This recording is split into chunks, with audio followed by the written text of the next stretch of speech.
वंदे मातरम विद्यार्थी मित्रों, good morning. वाणिज्य व्यवस्था और संचालन का सबसे पहला चैप्टर नंबर 1, संचालन का स्वरूप और महत्व। यह चैप्टर आपके बोर्ड एग्ज़ाम में 10 मार्क्स में पूछा जाता है और इस चैप्टर में से section A, section B, section C और सेक्शन डी, इन 4 सेक्शन में जो प्रश्न आते हैं वो इस चैप्टर से आते हैं। इस चैप्टर में से ई सेक्शन में कोई भी सवाल नहीं पूछा जाता है, ठीक है। सेक्शन ए होता है MCQ, एक मार्क्स का। सेक्शन बी 1 मार्क्स वाले सवाल होते हैं, शॉर्ट क्वेश्चन। सेक्शन सी 1-2 वाक्य में लिखना होता है जो कि 2 मार्क्स का होता है। और सेक्शन डी मुद्दासर लिखना होता है या तो सविस्तार लिखना होता है। तो इस चैप्टर में से, चैप्टर नंबर 1 में से 5 मार्क्स का सवाल नहीं आता है, लेकिन सेक्शन ए, बी, सी और डी में से पूछा जाता है, ठीक है। सबसे पहले हम उसके नाम, जो चैप्टर का नाम है वो संचालन का स्वरूप और महत्व। संचालन का मतलब होता है मैनेजमेंट करना। नॉर्मली मैनेजमेंट मीन्स संचालन, कि जो किसी चीज़ को मैनेज करता है तो वो उसे संचालित कर रहा है।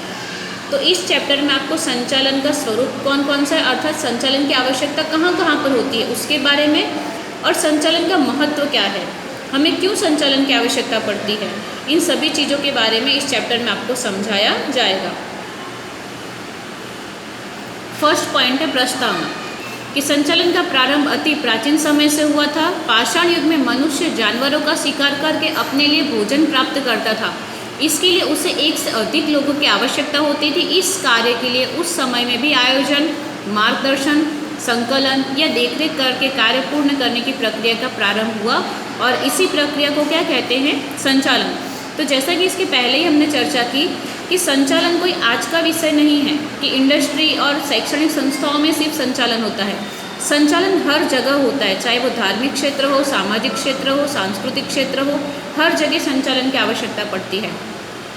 और संचालन का जो कॉन्सेप्ट है वो अति प्राचीन है। ऐसा नहीं कि आज संचालन अब किया जा रहा है, वो अति प्राचीन, जब शिकार किया जाता था जानवरों का तब भी कहीं ना कहीं संचालन किया जाता था, आयोजन किया जाता था, किस प्रकार से हम करेंगे, कहाँ पर करेंगे, उनको सिखाना, मार्गदर्शन देना, उनके बीच में संकलन होना, क्योंकि शिकार करने के लिए कहीं ना कहीं एक टीम की आवश्यकता पड़ेगी, तो उनके बीच में संकलन होना मतलब कि कोऑर्डिनेशन होना, उसकी देखरेख करना और कार्य पूर्ण करने की प्रक्रिया को ही हम क्या कहते हैं, संचालन। तो इस तरह से संचालन कोई आज का विषय नहीं है, लेकिन वो अति प्राचीन विषय है। फिर जैसे कि हमने 11th में भी देखा था कि व्यावसायिक इकाई के अलग अलग स्वरूप होते हैं, व्यक्तिगत मालिकी, साझेदारी पीढ़ी। वहाँ पर धंधे का मालिक खुद ही सारे काम कर सकता था, लेकिन जैसे जैसे धंधे का स्वरूप बड़ा होता है वैसे वैसे उसे और अधिक लोगों की आवश्यकता होती है, वो सारे के सारे कार्य खुद से नहीं कर सकता, तो वो भी एक संचालन का ही पॉइंट है। उसे आयोजन करना पड़ेगा, मार्गदर्शन करना पड़ेगा, संकलन करना पड़ेगा सभी के बीच में, और कार्य की देखरेख करनी पड़ेगी। तो इस तरह से ये था संचालन की प्रस्तावना। अब हम आगे बढ़ते हैं संचालन का अर्थ। संचालन के आपके बुक में टोटल 3 अर्थ दिए गए हैं। फर्स्ट कुन्ज़ एंड ओडोनल के मतानुसार, सेकंड लिविंगस्टन के मतानुसार एंड थर्ड जॉर्ज डैरी के मतानुसार। सबसे सरल डेफिनेशन है डॉक्टर कुन्ज़ और ओडोनल के मतानुसार। कुन्ज़ के अकॉर्डिंग संचालन अर्थात अन्य व्यक्तियों के पास से काम लेने की कला अर्थात संचालन, बराबर, कि अन्य व्यक्ति के पास से जो काम ले सकता है और जिसके पास अन्य व्यक्ति से काम लेने की जो कला होती है उसे हम क्या कहते हैं, संचालन। सेकंड लिविंगस्टन के मतानुसार, कम से कम समय और व्यय में उपलब्ध साधन सामग्रियों का श्रेष्ठ उपयोग करके इकाई के निर्धारित लक्ष्य को प्राप्त करने के कार्य को संचालन कहते हैं, कि जहाँ पर खर्च भी कम से कम हो और समय भी कम से कम लेके, और जो भी साधन सामग्री उसके पास उपलब्ध है, साधन सामग्री अर्थात कर्मचारी हो गया, साधन हो गए, उनके जो भी मेथड है वो हो गया, तो इन सभी चीज़ों का श्रेष्ठ उपयोग करके इकाई के निर्धारित लक्ष्य को प्राप्त करने की प्रवृत्ति अर्थात संचालन। जैसे कि फर्स्ट डेफिनेशन किसने दी है, कुन्ज़ एंड ओडोनल ने। ये सवाल भी पूछा जाता है कि संचालन अर्थात अन्य व्यक्तियों से काम लेने की कला, यह डेफिनेशन किसने दी है, तो यह डेफिनेशन दी है कुन्ज़ और ओडोनल ने। सेकंड लिविंगस्टन के मतानुसार, तो कम से कम समय और व्यय में उपलब्ध साधन सुविधाओं का श्रेष्ठ उपयोग करना और इकाई के निर्धारित लक्ष्य को प्राप्त करने की प्रक्रिया अर्थात संचालन। अब हम देखते हैं थर्ड डेफिनेशन है डॉक्टर जॉर्ज डैरी के मतानुसार। इनकी जो डेफिनेशन है उसको दूसरे तरीके से भी पूछा जाता है कि 6M की संकल्पना समझाइए। 6M की संकल्पना किसने दी अथवा 6M समझाइए। तो 6M की संकल्पना दी है डॉक्टर जॉर्ज आर टेरी ने। 6M, first M man, machine, material, method, money and market. तो इस तरह से ये टोटल 6M है। और दूसरा सवाल ये भी पूछा जाता है कि 6M की संकल्पना किसने दी। तो इनकी संकल्पना दी है डॉक्टर जॉर्ज आर टेरी ने। तो इनकी डेफिनेशन है संचालन एक ऐसी प्रवृत्ति है जो मानव, यंत्र, साधन, पद्धति, वित्त और बाजार का आयोजन करके उसको नियंत्रित करने का कार्य जो करता है उसे कहा जाता है संचालन। तो ये 3 डेफिनेशन में से कोई भी एक डेफिनेशन आप बोर्ड के एग्जाम में लिख सकते हैं। एंड सेकेंड, जैसा कि हमने पहले ही चर्चा की कि इस चैप्टर में से आपको सेक्शन ई में कोई भी सवाल नहीं पूछा जाता, आपको सेक्शन ए, बी, सी और डी। तो जब भी आप डी सेक्शन में लिखते हैं तो आप इस तरह से प्रस्तावना लिखें। प्रस्तावना लिखने के बाद अर्थ इन 3 में से कोई भी अर्थ लिख सकते हैं। संचालन शास्त्रों का नाम लर्न करना भी जरूरी नहीं है। यदि आपको नाम अच्छे से लर्न है तभी उनका नाम यहाँ पर मेंशन करें, नहीं तो नाम बिना भी अगर आप लिखते हैं तब भी आपको पूरे के पूरे मार्क्स मिलते हैं। हाँ, बट अगर इस तरह से सवाल ही आ जाए कि संचालन अर्थात अन्य व्यक्ति से काम लेने की कला, यह डेफिनेशन किसने दी है, तब उसका आंसर आपको पता होना चाहिए कि यह डेफिनेशन कुन्स और ऑर्डोनल के मतानुसार है। आगे बढ़ते हैं। आगे का पॉइंट है संचालन का स्वरूप। संचालन का जो स्वरूप है उसे ही लक्षण भी कहा जाता है। बराबर।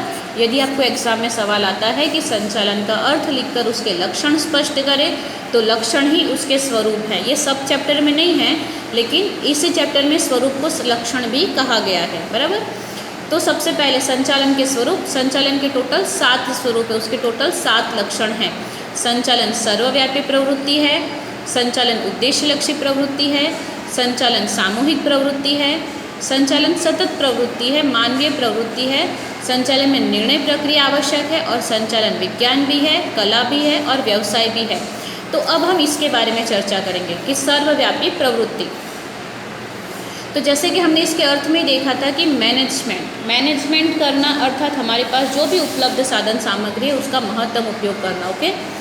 अब सर्वव्यापी, तो इसके बारे में हमने प्रस्तावना में चर्चा की कि संचालन सिर्फ और सिर्फ इंडस्ट्रीज़ में या एजुकेशन में ही नहीं होता है, लेकिन वो हर जगह होता है। संचालन सर्वव्यापी प्रवृत्ति है। जहाँ जहाँ मानव समूह लक्ष्य प्राप्ति के लिए कार्य करेंगे वहाँ वहाँ संचालन की आवश्यकता होती है। संचालन ये मात्र औद्योगिक क्षेत्र में ही नहीं, लेकिन सामाजिक, धार्मिक, कृषि, सेना, शिक्षण सभी क्षेत्रों में दिखाई देती है। क्योंकि आपने कृषि क्षेत्र भी देखा होगा तो किस सीज़न में कौन सी फसल लगानी है। घर में भी अगर कोई कार्यक्रम हमें करना है तो किस तरह से उसे मैनेज करना है। कोई सामाजिक कार्यक्रम भी करना है तो सामाजिक कार्यक्रम हम किस तरह से करेंगे। इन सभी चीज़ों का हम पहले से मैनेजमेंट करते हैं। तो संचालन एक सर्वव्यापी प्रवृत्ति है। सेकंड, उद्देश्य लक्ष्य प्रवृत्ति। उद्देश्य मतलब लक्ष्य। तो संचालन किया ही इसीलिए जाता है ताकि हमारा जो भी लक्ष्य है उसे हम पूरा कर सकें। जैसे कि आप 12th में हो तो 12th में सभी बच्चों का उद्देश्य होता है कि हम अधिक से अधिक अच्छे से नंबर प्राप्त कर सकें, हमारा रिजल्ट और अच्छा आ सके। तो इस उद्देश्य को पूरा करने के लिए हमें कहीं ना कहीं अपने जो पढ़ाई है उसका मैनेजमेंट करना पड़ेगा। जहाँ पर कोई लक्ष्य ही नहीं होता है वहाँ पर संचालन की आवश्यकता नहीं होती। जैसे कि मान लो मेरी कोई धंधा की इकाई है तो उसमें मैंने कोई लक्ष्यांक डिसाइड नहीं किया कि 1000 यूनिट बनाना है कि 2000 यूनिट बनाना है, तो वहाँ पर जितना होगा काम जो होगा वो ठीक है। लेकिन जहाँ पर पहले से लक्ष्य निर्धारण होगा कि मुझे नहीं फिर भी 1000 यूनिट तो बनाने ही हैं, तो ये मेरा उद्देश्य है। अब आगे का जो भी कार्य होगा वो पूरा इस यूनिट के अकॉर्डिंग होगा कि अगर 1000 यूनिट नहीं बन पा रहे हैं तो हम अपने साधनों का और समय का कहीं ना कहीं व्यय कर रहे हैं, तो उसके अकॉर्डिंग आगे की प्रवृत्ति होगी। तो संचालन कैसी प्रवृत्ति है, वो उद्देश्य लक्षी है। हाँ, और सेकंड टॉपिक कि संचालन कर लेने से उद्देश्य की प्राप्ति होती है, ऐसा जरूरी नहीं है। जैसे कि आप 12th में हो, आपने संचालन किया कि मेरे 12th में अच्छे मार्क्स आएंगे, बट आपने उसके लिए मेहनत नहीं की तो आपको कभी भी उद्देश्य प्राप्त नहीं होगा। तो इसीलिए संचालन, ये आपके पेज नंबर 2 पर सेकंड पॉइंट उसमें सबसे फर्स्ट लाइन है कि संचालन एक साधन है, साध्य नहीं। अर्थात वो एक रास्ता दिखाता है, लेकिन संचालन कर लेने से आपको उद्देश्य की प्राप्ति हो जाएगी ऐसा जरूरी नहीं है। प्रत्येक इकाई को स्थापना निसंदेह निश्चित उद्देश्य की प्राप्ति के लिए होती है और इन उद्देश्यों को कुशलतापूर्वक और मितव्ययतापूर्वक पूर्ण करने के लिए कहीं ना कहीं संचालन की आवश्यकता होती है।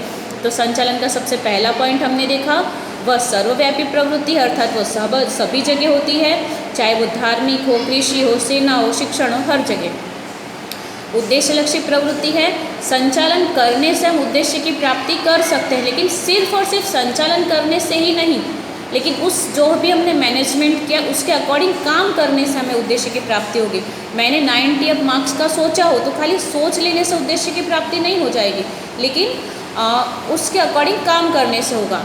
थर्ड पॉइंट सामूहिक प्रवृत्ति। तो आपको भी पता होगा कि जहाँ पर सिंगल पर्सन काम करता है, कोई एक व्यक्ति काम करता है, तो वहाँ पर मैनेजमेंट करने की आवश्यकता नहीं है, लेकिन जहाँ पर 2 या 2 से अधिक व्यक्ति मिलकर काम करते हैं तो वहीं पर मैनेज करने की आवश्यकता पड़ती है।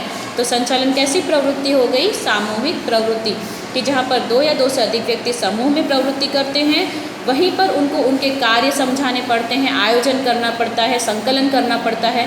तो संचालन कैसी प्रवृत्ति हो गई? सामूहिक प्रवृत्ति। थर्ड पॉइंट सतत प्रवृत्ति, बहुत इजी पॉइंट है। सतत प्रवृत्ति देखिए, जैसे मान लो मैंने जनवरी महीने का टारगेट रखा हो 1000 का, ठीक है, तो जनवरी महीने में मैंने 1000 टारगेट प्राप्त किया, नहीं तो चलो मान लो 800 का ही टारगेट मैंने प्राप्त किया, तो 800 का टारगेट प्राप्त करने के बाद क्या मेरे धंधा की इकाई बंद हो जाएगी? नहीं, उसके बाद जो 200 टारगेट जो मैंने प्राप्त नहीं किए हैं वो, और फरवरी महीने के जो टारगेट होगा वो, उन दोनों को मिक्स करके फिर मैं नया टारगेट बनाऊंगी। फिर से रॉ मटेरियल्स खरीदा जाएगा, फिर से कर्मचारी काम करेंगे। तो संचालन कैसी प्रवृत्ति है? सतत प्रवृत्ति है। एक जो लक्ष्य है यदि वो प्राप्त हो जाए तो उसके बाद वो प्रवृत्ति का अंत नहीं होता है, लेकिन आगे वह प्रवृत्ति सतत तौर पर चलती रहती है। जैसे आपने 10th का कुछ टारगेट रखा होगा, 11th का रखा होगा, 12th का रखा होगा, तो 12th का टारगेट पूरा हो जाएगा तो फिर आप पढ़ाई करना या तो सारी चीज़ें करना बंद थोड़ी ना कर दोगे, उसके बाद उसके आगे की जो प्रवृत्ति है उसके बारे में कार्य करेंगे। तो संचालन कैसी प्रवृत्ति है? सतत प्रवृत्ति है। उसके बाद का पॉइंट है मानवीय प्रवृत्ति। हमें संचालन करने की आवश्यकता किसे होती है? मानव को। यंत्र सामग्री को एक बार आपने प्रोग्राम दे दिया, फॉर्मेट दे दिया, तो उसके बाद वह कार्य कर सकता है, लेकिन मानव के साथ साइकोलॉजिकल इफेक्ट होता है, उसकी भावनाएं अलग होती है, उसकी सोच अलग होती है, सबके अंदर सेल्फ रिस्पेक्ट अलग अलग होता है।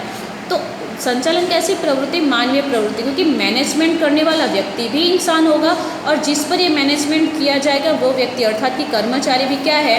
मानव। तो संचालन कैसी प्रवृत्ति हो गई? मानवीय प्रवृत्ति, कि उसमें मानव तत्व ही महत्वपूर्ण होता है। मानव के बिना उत्पादन के अन्य साधन निरर्थक हो जाते हैं, और संचालन मानव के लिए होता है और मानव के द्वारा ही होता है, और इसमें मानव केंद्र स्थान पर होते हैं। इसलिए कहा भी जाता है कि मानव के लिए और मानव के द्वारा होने वाली यह एक मानवीय प्रवृत्ति है। उसके बाद का छठा पॉइंट है निर्णय प्रक्रिया। तो संचालन किया ही इसीलिए जाता है ताकि कुछ ना कुछ निर्णय लिया जाए। जहाँ पर जैसे कि अभी इसके पहले मैंने आपको एग्जांपल दिया 1000 यूनिट बनाने का, तो जो 1000 यूनिट बनाने का जो कार्य है वो एक निर्णय है। निर्णय लेंगे तभी तो हम मैनेजमेंट करेंगे, बिना निर्णय लिए तो हम मैनेजमेंट कर नहीं सकते। तो निर्णय प्रक्रिया संचालन का कार्य है। संचालन कर रहे संचालकों को सतत निर्णय लेने पड़ते हैं। निर्णय के बिना कोई भी कार्य नहीं हो सकता। निर्णय लेने के पश्चात संचालकों द्वारा उसका पालन हो, इससे संबंधित कार्यवाही करनी पड़ती है। इसलिए संचालन कैसी प्रवृत्ति है? निर्णय प्रक्रिया। क्योंकि संचालन के डेफिनेशन में ही हमने देखा था कि संचालन अर्थात अन्य व्यक्तियों के पास से काम करवाने की कला। तो हमने जो निर्णय लिया है, हमारा जो उद्देश्य है, वो उद्देश्य की प्राप्ति हो रही है या नहीं, यह देखने का काम अर्थात संचालन। एंड लास्ट पॉइंट विज्ञान, कला और व्यवसाय। तो ये जो पॉइंट है वो एक अलग ही पॉइंट है। ये आपको सेक्शन ए में, सेक्शन बी में, सेक्शन सी में और सेक्शन डी में अलग तौर पे भी पूछा जाता है, जिसके बारे में इसके बाद चर्चा करेंगे कि संचालन एक विज्ञान है, संचालन एक कला है और संचालन एक व्यवसाय है। इन तीनों के अलग अलग तौर पर भी समझाया गया है और आपको एग्जाम में विधान समझाइए भी आता है कि संचालन विज्ञान, कला और व्यवसाय है, ऐसा समझाइए, बराबर। तो वो जब आएगा तब मैं आपको बताऊंगी। यहाँ पर एज ए लक्षण में जब ये पॉइंट एक है तो उसको हम छोटे सा समझ लेते हैं कि विज्ञान की तरह संचालन भी निश्चित नियम के आधार पर होते हैं, इसलिए इसे क्या कहते हैं? संचालन एक विज्ञान है। उसके बाद जिस तरह से काम लेने के लिए बुद्धि, चातुर्य, योग्यता की आवश्यकता होती है, इस तरह से संचालन एक कला भी है, क्योंकि कला होना जरूरी है। हर व्यक्ति अन्य व्यक्ति के पास से काम नहीं करवा सकता। आपको पता होगा कि क्लास में भी कुछ लोग ऐसे होते हैं जो पूरे क्लास को कंट्रोल कर सकते हैं, लेकिन कुछ बच्चे ऐसे होते हैं जिनको मॉनिटर बनाए या ना बनाए कोई मतलब ही नहीं रहता है। तो एक कला होती है कि वो दूसरे को शांत रख सकते हैं और अपना क्लास कंट्रोल में रख सकते हैं। तो संचालन विज्ञान क्यों है? क्योंकि विज्ञान में जिस तरह से सिद्धांत होते हैं, नीति नियम होते हैं, उसी तरह से मैनेजमेंट में भी कुछ नियम होते हैं।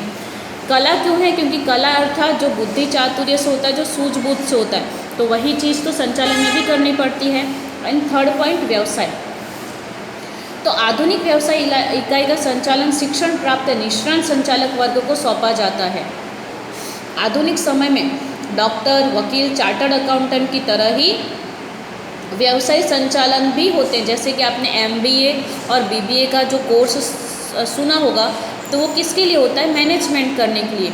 तो MBA और BBA भी एक व्यवसायिक कोर्स होता है। जिस तरह से डॉक्टर, CA और वकील अपना अपना इंस्टीट्यूट चलाते हैं, वो एक ज्ञान लेते हैं, व्यवसायिक ज्ञान लेते हैं, उसी प्रकार से मैनेजमेंट करने के लिए भी व्यवसायिक ज्ञान आज दिया जाता है। इसीलिए संचालन को हम व्यवसाय भी कहते हैं। तो आज हमने देखा चैप्टर नंबर 1, जो कि आपके 10 मार्क्स में है, उसकी प्रस्तावना, उसके 3 अर्थ, जिसमें कुन्सेन ओडोनेल के मतानुसार, लिविंगस्टन के मतानुसार, डॉक्टर जॉर्ज टैरी के मतानुसार, और आगे का पॉइंट था संचालन के स्वरूप अर्थात लक्षण। आप सारे पॉइंट लर्न करेंगे और लर्न करने के बाद यही चीज़ आपको नोटबुक में लिखनी भी है। ओके, धन्यवाद।